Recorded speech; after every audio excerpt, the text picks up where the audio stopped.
Bansagar dam और नहर मंडल से संबंधित नई गढ़ी माइक्रो इरिगेशन परियोजना से संबंधित सामाजिक कार्यकर्ता शिवानंद द्विवेदी की शिकायत पर भारत निर्वाचन आयोग ने तत्काल संज्ञान ले लिया है। आपको बता दें कि मामला रीवा और सीधी संभाग से जुड़े हुए बहुचर्चित बाणसागर बांध और बाणसागर नहर मंडल से जुड़ी हुई सिंचाई परियोजनाओं से संबंधित है, जिसे एक लंबे अरसे से उठाया जा रहा है। गौरतलब है कि पिछले कुछ महीने पूर्व गर्मी के दिनों में रीवा और मऊगंज क्षेत्र के जल संसाधन विभाग के बांधों, नहरों और नई गढ़ी माइक्रो इरिगेशन परियोजना फेज 1 और 2 को लेकर बड़े सवाल खड़े किए गए थे। शिवानंद द्विवेदी ने पहले भी नई गढ़ी माइक्रो इरिगेशन परियोजना में हो रहे व्यापक भ्रष्टाचार, कार में हीला हवाली और लेट लतीफा को लेकर सवाल खड़े किए थे और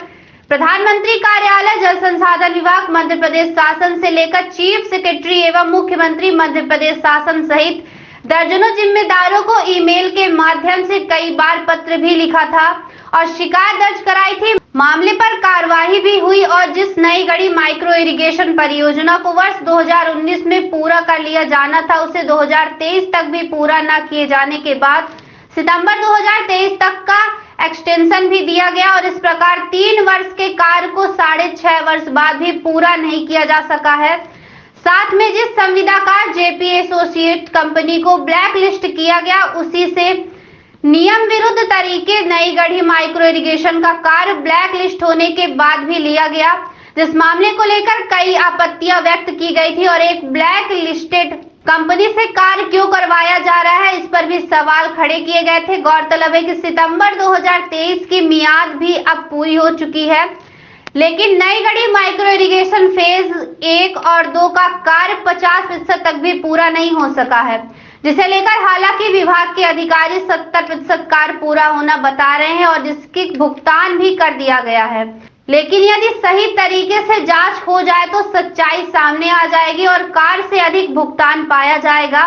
कार्य से अधिक भुगतान किए जाने के बाद अब जल संसाधन विभाग के वरिष्ठ अधिकारी संविदाकार जेपी एसोसिएट को बचाने में लगे हुए हैं और उसे अब टर्मिनेट करने के स्थान पर उसी ब्लैक लिस्टेड से काम ले रहे हैं। अब जिसे लेकर सामाजिक कार्यकर्ता शिवानंद द्विवेदी ने एक बार पुनः आचार संहिता लगने के बाद भारत निर्वाचन आयोग नई दिल्ली को शिकायत दर्ज कराई है, जिसमें मुख्य चुनाव आयुक्त ने तत्काल संज्ञान लेते हुए कार्रवाई करते हुए जवाब तलब किया है। शिवानंद द्विवेदी ने अपनी शिकायत में जल संसाधन विभाग, मध्य प्रदेश शासन के इंजीनियर एंड चीफ शिशिर कुशवाहा की नियुक्ति को लेकर प्रश्न खड़े किए हैं, जिसमें उन्होंने कहा है कि शिशिर कुशवाहा एक रिटायर्ड अधीक्षक अभियंता है, जिन्हें बिना वरीयता और वरिष्ठता के आधार पर सरकार द्वारा नियम विरुद्ध संविदा पद्धति से चीफ इंजीनियर का प्रभार दिया गया और उन्हें बाद में ईएनसी पद से डाबर को हटाए जाने के बाद ईएनसी का भी प्रभार दे दिया गया है, जो कि पूरी तरह से नियम के विरुद्ध है। आरटीआई एक्टिविस्ट ने आरोप लगाया है कि वर्तमान संविदा ईएनसी शिशिर कुशवाहा से भी वरिष्ठ और योग्य सेवा निवृत्त अधीक्षण अभियंता एवं चीफ इंजीनियर मौजूद थे, जो फिर स्पष्ट और पारदर्शी प्रक्रिया का पालन करते हुए विज्ञप्ति निकालकर योग्य एवं वरिष्ठ ईएनसी को नियुक्त क्यों नहीं किया गया। हालांकि यदि जानकारों की माने तो मध्य प्रदेश की भाजपा सरकार ने जाते जबाते अपने चहेतों को मलाईदार और बड़े पदों में बैठाकर न केवल किसानों की नहर परियोजनाओं पर पलीता लगाया है, बल्कि भ्रष्टाचार को और बढ़ावा देने का कार्य किया है। सामाजिक कार्यकर्ता ने ईएनसी शिशिर कुशवाहा सहित ऐसे कई संविदा नियुक्तियों को लेकर प्रश्न खड़े किए हैं और कहा है कि जब तक उच्च पदों पर पूर्णकालिक जिम्मेदार, सक्षम और परमानेंट अधिकारियों को नहीं बैठाया जाता, तब तक गरीब किसानों के नाम पर कागजों पर बनाई जाने वाली नहर परियोजनाओं का मिल बांटकर बंडर बाट और बंटाधार होता रहेगा और इसकी समस्त जवाबदेही स्वयं उसी शासन सत्ता की है, जिससे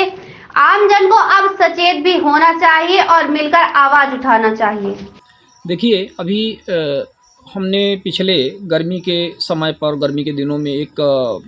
सर्वे किया था, जो आपने देखा था कि माइक्रो इरिगेशन जो परियोजना है नई गढ़ी की फेज 1 और फेज 2 लगभग अप्रॉक्सीमेटली एक सतना की भी परियोजना मिला करके ये 855 करोड़ 1000 करोड़ के बीच में इस तरह से कुछ है। प्राइस रिडक्शन में थोड़ा कम हो जाता है 855 करोड़ से, तो ये फाइनल इनका टेंडर जो जारी हुआ था, इनकी अवधि 3 वर्ष की थी कि 3 वर्ष में इनको पूरा करना था और लगभग ये 18-19 के आसपास ये कार्य पूरा करना था। लेकिन जो संविदाकार है, जो एजेंसी है, जो निर्माण एजेंसी इसमें संविदाकार थे जेपी एसोसिएट्स, उनके द्वारा ये कार्य समय सीमा में पूरा नहीं किया गया। तो जो जल संसाधन विभाग है उनके द्वारा इस पर कोई सार्थक एक्शन नहीं लिया गया। मतलब कि जैसे इनको पेनल्टी लगाई जाए, इनके ऊपर जुर्माना लगाया जाए, इनके राशि कुछ काटी जाए, इस तरह से कुछ किया नहीं। इनको चांस पर चांस देते गए कि ठीक है आप करिए, आप करिए। सवाल ये है कि हर एक कार्य का एक आपका एक वो बनता है कि मतलब कितना कार्य कितने समय अवधि में पूरा किया जाना है। तो यदि कार्य पूरा नहीं हुआ था तो इनको ये देखना चाहिए था कि उस समय अवधि तक जो 3 साल का कार्य था वो उस समय तक क्यों पूरा नहीं हुआ, और जब वो पूरा नहीं हुआ तो उनके ऊपर वो कार्यवाही करनी थी, उनको ब्लैक लिस्ट करना था, टर्मिनेट करना था। लेकिन ये एक्सटेंशन पर एक्सटेंशन देते गए और इस बात को लेकर के हमने आपत्ति की, और आपत्ति करने के बाद इस पर फिर बाद में कुछ एक्शन भी हुआ। कंपनी को ब्लैक लिस्ट तो किया गया, लेकिन ब्लैक लिस्ट होने के बावजूद भी चूँकि सितंबर 2023 तक इसका टाइम और दे दिया गया, तो कोई कंपनी ब्लैक लिस्ट होने के बाद भी काम कर रही है, उसको टर्मिनेट नहीं किया गया। मतलब इतनी बड़ी लापरवाही है कि जिस कंपनी ने इनको चूना लगाया, देश की जो राशि है जनता के टैक्स के पैसे की, उसको इस तरह से ये सब मिल करके इसकी खपत कर रहे हैं। हमने इसकी कंप्लेन की है। अभी इलेक्शन कमीशन ऑफ इंडिया जो चीफ इलेक्टोरल ऑफिसर हैं, मुख्य निर्वाचन आयुक्त हैं भारत निर्वाचन आयोग के, उनको हमने कंप्लेन किया था। उन्होंने भी एक्शन लिया है और एक मैसेज ईमेल भेजा है जिसमें उनके द्वारा कार्यवाही करते हुए इसकी जांच प्रतिवेदन मांगा गया है। एक बड़ी बात है, और यदि कार्यवाही हो जाती है तो निश्चित तौर पर इस जेपी एसोसिएट्स को यहाँ पर टर्मिनेट किया जाना चाहिए, क्योंकि ऐसी कंपनी जो काम नहीं कर रही है और सिर्फ पैसे ले रही है जनता के टैक्स के पैसे का, उसको काम में बने रहने का कोई अधिकार नहीं।